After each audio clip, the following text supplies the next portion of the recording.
A travel ban blocked again. How the president plans to respond to a federal judge's ruling. Plus, Budget Battle will tell you which agencies the president will cut serious funding for.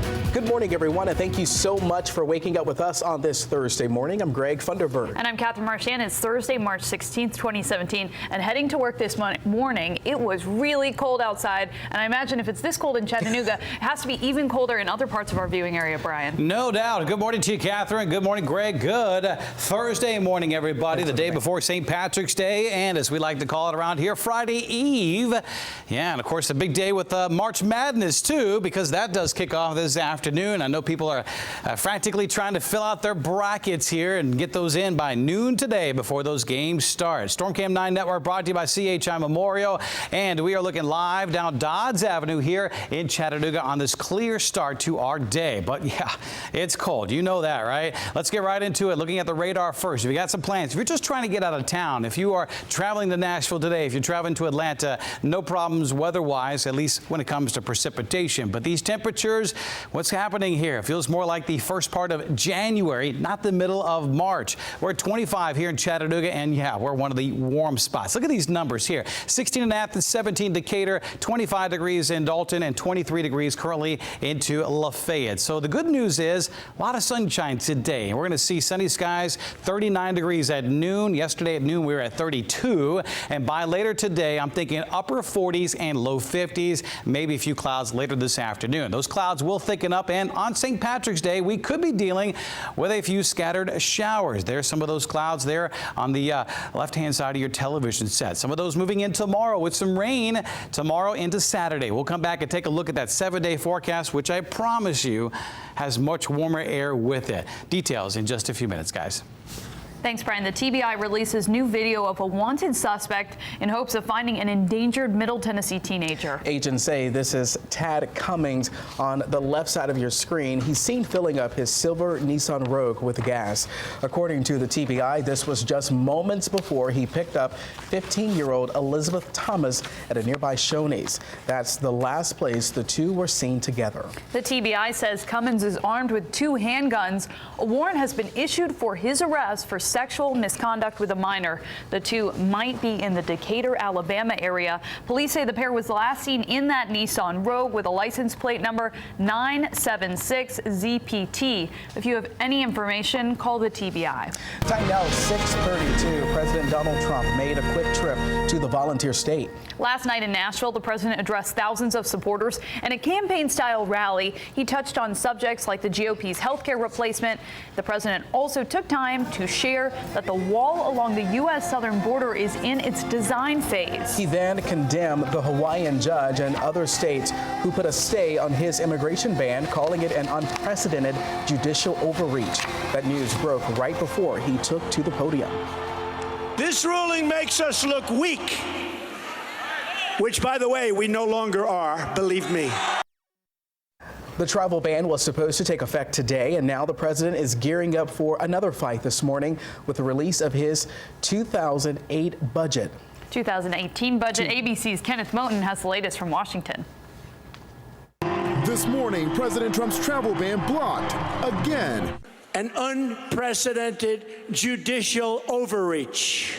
Trump fired up at a rally in Nashville, his signature domestic security proposal hours away from going into effect, temporarily stopped by a federal judge in Hawaii. The order he blocked was a watered-down version of the first order.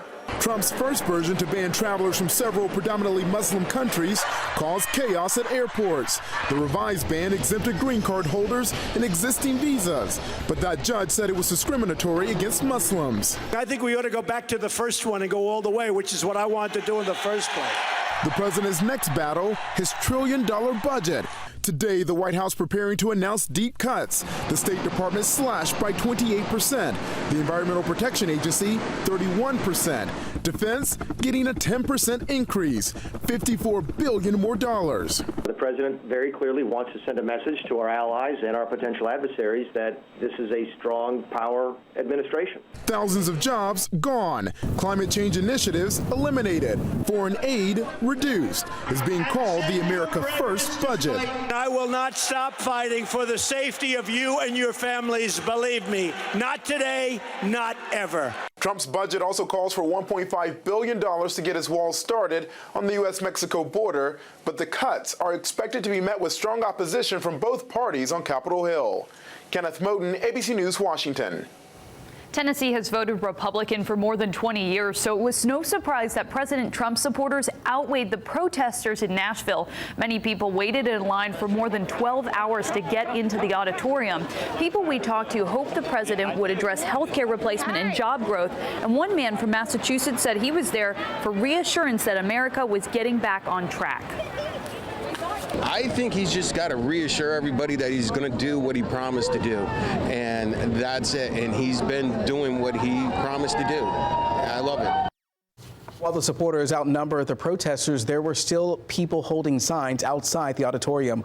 All of the protests went off without any issues, everything going smoothly. Both sides say they are just thankful they each have the right to express how they feel. That everybody's going to suffer under the Republican agenda. Health care, education, bringing vouchers into public schools. While in Nashville, Trump honored U.S. President Andrew Jackson. He laid a wreath on his grave at his home, the Hermitage. Trump also took time to compare his presidency to Jackson's. Jackson's victory shook the establishment like an earthquake. Henry Clay, Secretary of State for the defeated President John Quincy Adams, called Jackson's victory mortifying and sickening. Oh, boy, does this sound familiar. Have we heard this? Yesterday was Jackson's 250th birthday anniversary. President Trump is the 14th president to lay a wreath on Jackson's gravestone. And President Donald Trump is speaking exclusively to our sister station in Michigan about his plans to repeal and replace Obamacare. This is part 2 of a sit-down interview with the president. He'll also tell us what he thinks is the biggest difference between being a CEO of a company and being president of the United States. That exclusive one-on-one interview tonight on News Channel 9 at 5. One Dalton church is boarded up this morning after someone shattered all of its front windows. Let's go live to Brandon Evans on the scene. So Brandon, tell us, what have you been able to find out about the investigation?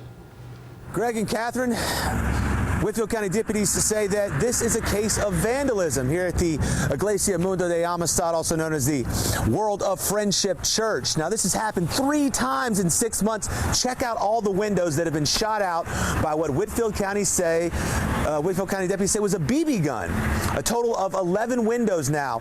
Now, this is once again 3rd time in 6 months. They say the first time they came by, they shot out 1 window. Then it got worse. Then it was 3 windows. The last time 7 windows were shot out. Now, they're double-paned windows, so you can even see the hole from where the BB gun came through. But this window in particular, even the second pane has been shot out. So the community members, the church members, very distraught over this, that it's continuing to happen. We were able to catch up with some of them and get their opinion on the situation. We always want to think on God's grounds, nothing's going to happen wrong, but as you can tell, it does. And I'm standing on just tons and tons of broken glass because of how big these windows are. And the fact that it's continuing to happen really does have the congregation very worried. The pastor is now asking for anyone can give him any information, will give a $1,000 reward. So that is a big thing, and they want to make sure that they get this taken care of before any more vandalism happens here at the World of Friendship Church. I'm Brandon Evans for Good Morning Chattanooga. Back to you at the desk. Thanks, Brandon. If you have any information about these shootings, Whitfield County Sheriff's Department would like to hear from you. Time now 6:39. Let's take a live look on your exclusive traffic tracker. Right now you can see things are looking really good out there. No major incidents to tell you about at this hour. I-75, I-24, all looking good. Green light conditions. Let's take a look outside and check out your TDOT SmartWay camera this morning. This is 75 around East Brainerd, and you can see not a ton of traffic on the roads right now. Everything's moving along just great.